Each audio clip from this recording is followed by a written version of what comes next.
Hey, what's up everybody? This is Osterberg501 and today I want to continue my series looking at every single skill for every single class in Diablo 4, and today we're going to be looking at the Necromancer. Now I'll also have this build calculator where I'm getting all this information from in the description if you want to check it out. This is a really well put together build calculator. It has pretty much all the information you could hope for, and we're going to be looking at every single skill with one upgrade for every single skill, so you can also get an idea of what the upgrades could look for all the different abilities. Now in Diablo 4, all the different classes skills are split up into 6 different categories, and you can mix and match skills from any category you want. If you want to use 4 basic skills at once, you could do that, except for the 6th category, which are ultimates. Now you can only use one ultimate at a time, and ultimate skills are going to be very long cooldown, very strong skills.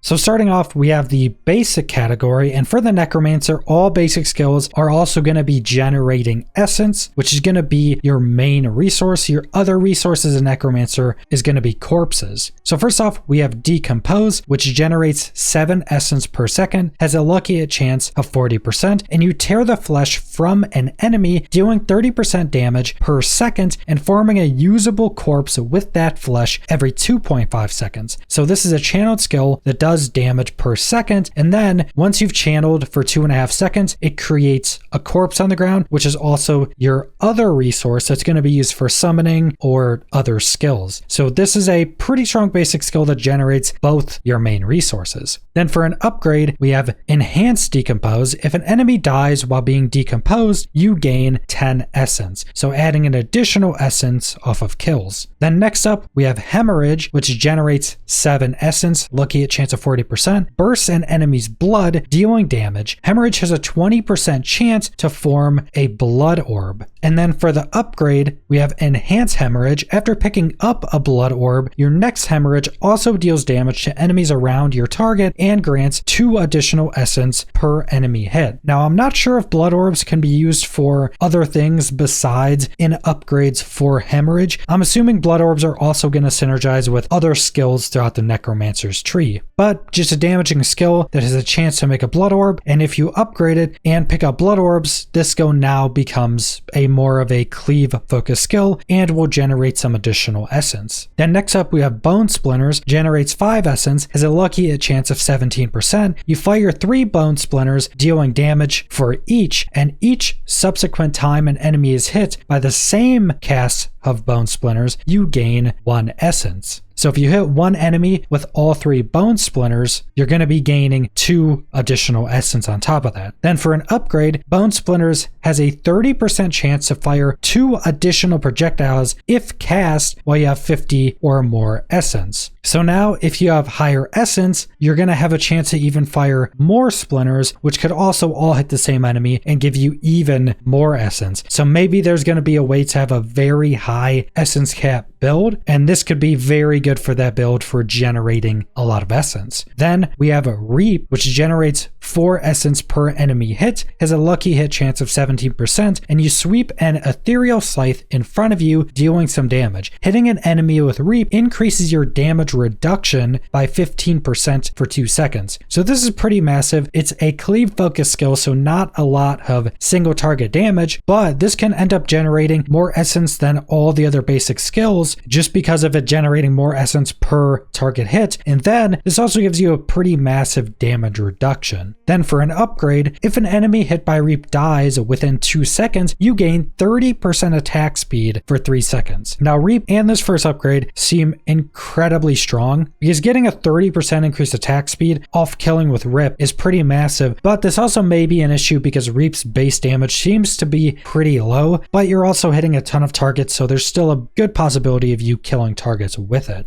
And then next up, we have core skills, and as the name would suggest, these are going to be skills that are much more core to a lot of Necromancer builds, and all of these are going to have essence costs, so they're not going to be completely spammable, and they're usually going to be a lot stronger because of this. So first off, we have Blight with an essence cost of 25, lucky hit chance of 40%, unleash concentrated blight that deals damage and leaves behind a defiled area, dealing a lot more damage over 6 seconds. So just a projectile you shoot out deals damage and then leaves an area of effect that deals damage over time on the ground. Now the upgrade is Blight now slows enemies by 25%, and this is going to be really good just for that damaging area on the ground because they're not taking damage as they stand in it and they're slowed, making it harder to get out of it. Could also be a pretty good upgrade if you're using this in PvP. Next up we have Blood Surge with an essence cost of 30, lucky hit chance of 20%, draw blood from enemies dealing 20% damage and expel a blood nova dealing 50% damage. Blood Surge's nova damage is increased by 10% per enemy drained up to 50%. So essentially, you draw blood from all enemies in a radius around you, you deal some damage with that, and then you expel all of the blood you sucked out of those enemies. It deals a decent chunk of damage at a baseline, but the damage is increased for every enemy that you've drained up to a total of 50% increase. So if you play this correctly and hit at least 5 enemies, this is going to be doing pretty massive AoE damage. Then the upgrade is Blood Surge heals you for 1% of your maximum life when drawing blood from enemies. If a certain amount or more enemies are drawn from, then heal for an additional % of your maximum life. Now we don't know the actual numbers for this, but essentially this causes you to heal from using the skill, and you heal more if you draw from a certain amount of enemies. Then next up we have a Blood Lance, essence cost of 10, lucky hit chance of 40%. Throw a Blood Lance that lingers in an enemy for 3 seconds, dealing damage to the enemy and all other lanced enemies. So this is actually a really interesting skill for AoE damage because you throw this lance and it lasts in that enemy for 3 seconds and it deals some damage. But any other enemy you also hit with a new lance will also deal that damage to any other enemies with lances in them. So if you say throw one at one, one at another, that first enemy is actually going to get hit with the damage of all 3 as well. So this is definitely going to be a more skill-based ability. Then for the upgrade, Blood Lance pierces through enemies who are already lanced, dealing extra damage that's reduced to subsequent enemies after the first enemy. So now Blood Lance pierces, but does less and less damage as it continues to pierce more enemies. Then next we have Bone Spear, essence cost of 25, lucky hit chance of 50%, conjure a bone spear from the ground, dealing damage and piercing through enemies. So just a long range spear throw that does damage and pierces through any enemies. Then the upgrade is Bone Spear breaks into a certain amount of shards when it is destroyed, dealing a smaller amount of damage each. So now it has a cleaving effect to it. Then finally, we have Sever with essence cost of 20, lucky hit chance of 20%. A specter of you charges forward and attacks with its scythe for damage, then returns to you and attacks again for another chunk of damage. So it's essentially a thrown ability. When it gets to the end, deals damage, then it comes back and deals damage again. Then the upgrade for this is Sever damages enemies along its path for a certain amount of damage. So now instead of just doing damage at the end and then coming back and doing damage at the start, it's now going to be doing damage to all enemies throughout. And this should also be doing damage both ways because remember it goes out and comes back. So if you optimally place this, you could essentially hit an enemy potentially 4 different times. And then next up we have Macabre Skills, and these are either defensive or more utility based skills. So first off we have a Blood Mist, 19-second cooldown with a lucky hit chance of 9%. You disperse into a bloody mist, becoming immune for 3 seconds. Your movement speed is reduced by 50% and you periodically deal some damage to enemies, but you also heal for 100% of that damage dealt. And this is going to be incredibly strong. So when you use this, you become immune to everything for 3 seconds. Nothing can hit you or hurt you. You're slower, but you're dealing damage and healing off of all that damage you deal. So if you did this into a big group of enemies, you could heal for quite a lot. And the upgrade is Blood Mist movement speed penalty is reduced by 20%. So now you're not as slow when using this. And this is something that's going to be used in a lot of hardcore builds as well, because anything that makes you fully immune to damage is going to be used for any hardcore build of that class. and this will probably just be super good for a lot of builds in general. Then next up we have Bone Prism, 20-second cooldown. Unearth a prison of bone with 12 life that surrounds a target area for 6 seconds. So this is just essentially a circular bone prism that you place. Enemies can't go through it, so you can use this to either trap enemies in or block enemies away from you. And the upgrade is gain 3 essence each time an enemy hits your bone prison. So depending on how much health this bone prism has and how hard it is to break, this could potentially be giving you a lot of essence as well. Then finally, we have Corpse Explosion. We don't know the essence cost, but as a lucky hit chance of 40%, you detonate a corpse, dealing decent damage to surrounding enemies. And this is going to be one of the main things you're using corpses for besides summoning. You're just going to be blowing them all up, doing pretty big AoE damage. And I guarantee you there's going to be a build focused around Corpse Explosion. Then the upgrade is Corpse Explosion's radius is increased by 15%. So again, just a bigger focus on this being a massive AoE skill. And then next up, we have the Corruption category, and these are just curses on the Necromancer, and I'm not sure if it's going to stay as being called Corruption or if they're going to change it to curses. But first off, we have Decrepify, essence cost of 10, curse to target area, enemies afflicted by Decrepify are slowed by 50% and deal 25% less damage for 10 seconds. So just a massive debuff, massive slow, and massive damage dealt. And then the upgrade is a lucky hit, and enemies hit while afflicted with Decrepify have up to a 10% chance to be stunned for 2 seconds as that lucky hit. So any skill with a lucky hit chance now has a percentage chance to just stun any enemies affected by this. So this is just a massive utility and debuff skill. Then we have Iron Maiden, essence cost of 10, curse to target area, enemies afflicted by Iron Maiden take percent damage each time they deal direct damage, last 10 seconds. And I think this is actually a really cool skill, even just for theming. So you curse enemies so they deal damage to themselves anytime they deal damage. And this could end up being very strong if the thing you curse hits very quickly. Then an upgrade is Iron Maiden no longer costs essence. Instead, gain 5 essence for each enemy cursed. Does not work with enemies who are already cursed with Iron Maiden. So now every 10 seconds, you could curse a big group of enemies and gain a lot of essence back as well. I think Iron Maiden is probably going to be used quite a bit, and probably used quite a bit with summoner builds, because you can curse everything, then they're just hitting your summons and hurting themselves while doing it. And next up, we have the Summoning category. Now keep in mind, a lot of your summons are going to come from your Book of the Dead, which is the unique class mechanic for the Necromancer. And this category only has 2 skills, but it does seem to have a lot more passives you can go into than a lot of the other categories. So first off, we have Corpse Tendrils, 11-second cooldown, 20% lucky hit chance, Veins bursts out of a corpse, pulling in enemies, stunning them for 3 seconds, and dealing percent damage to them. Does not consume the corpse. So this is actually pretty massive for how low of a cooldown it is, but this is also dependent on where that corpse is. So from that corpse, you cast this, and that corpse pulls in everything around it to it, stunning them for 3 seconds, and then they take a small bit of damage. And an upgrade for this is enemies who are in range of Corpse Tendrils are slowed by 50% before being pulled. So now they're also going to be slowed, so it has a much better chance of actually pulling those enemies in. Then we have Bone Spirit, 12-second cooldown. The essence cost is all remaining essence, 33% lucky hit chance, and you consume all of your essence to conjure a spirit of bone that seeks enemies. Upon reaching an enemy, the spirit explodes, dealing pretty big damage to the target and all surrounding enemies. Damage is increased by 3% for each point of essence spent from casting this skill. So this skill is also going to have builds built completely around it. I pretty much guarantee that. It's a decently low cooldown, and you can just create your build around getting really high essence, have max essence, cast Bone Spirit, and then have the rest of the build based around getting your spirit back super quickly. So if you could create a build where you could max out your spirit within the cooldown of Bone Spirit, you could constantly be throwing out maxed Bone Spirit, and a 3% damage increase for each point of essence spent could scale this thing to ridiculous amounts of damage. Then the upgrade is if Bone Spirit critically strikes, its cooldown is reduced by 6 seconds. This effect can only happen once per cast. So now, if you go heavily into Critical Strike, you could have a really low cooldown on most of your Bone Spirits, but again, you would also want to be having maximum essence, so this may be a much more endgame type of skill. And then finally, we have the ultimate skills. Now keep in mind, you can only have one ultimate being used at one time, and cooldown reduction seems to be a lot more rare in Diablo 4, so you're probably not going to be able to reduce these ultimate skills to basically nothing like you could in Diablo 3. So first off, we have Blood Wave, cooldown of 50 seconds, lucky hit chance of 30%, conjure a tidal wave of blood that deals pretty big damage and knocks enemies back. And we actually saw this in multiple trailers. They're in a hallway and they blood wave down it. So a pretty simple ultimate, but knocks all enemies back, which can be pretty good for being able to kite enemies and stay alive. And the upgrade is Blood Wave slows enemies by 50% for 4 seconds. So now it knocks them back and slows them very heavily, so they're going to have a really hard time getting to you for a while. Then next up, we have Bone Storm, a 60-second cooldown, lucky hit chance of 40%. A swirling storm of bones appears around you and your golem, dealing 180% damage to surrounding enemies over 10 seconds, which is massive damage. And keep in mind, your golem gets this as well, so most likely you're both going to be dealing that amount of damage. So this is something you're going to want to be using a golem with. And then an upgrade is your damage reduction is increased by 15% while Bone Storm is active. So now you take less damage and are dealing massive AoE damage while it's active. Then finally, we have Army of the Dead, 90-second cooldown, 54% lucky hit chance, call forth the deep buried dead. Volatile undead emerge over the next 7 seconds that explode when around enemies, dealing decent damage. So you cast this, and for the next 7 seconds, you're constantly just summoning these buried dead that walk at enemies and blow up, dealing a bunch of AoE damage. And an upgrade for this is when Army of the Dead skeletons explode, they have a 15% chance to leave behind a corpse. So now all these different skeletons that are coming up and exploding can also be giving you one of your resources. So that's all the skills we currently know of for the Necromancer, but keep in mind, there can be more skills added before launch of the game. There will most likely be more skills added in future seasons and expansions, and specifically for the Necromancer, it seems like we don't have everything they're going to be getting because a few of these sections were pretty light on actual skills or abilities. But that's all I want to go over, so subscribe if you want to see more Diablo 4 or other videos, leave a like if you liked the video, leave a comment down below what you guys think about all the Necromancer skills, and thanks for watching.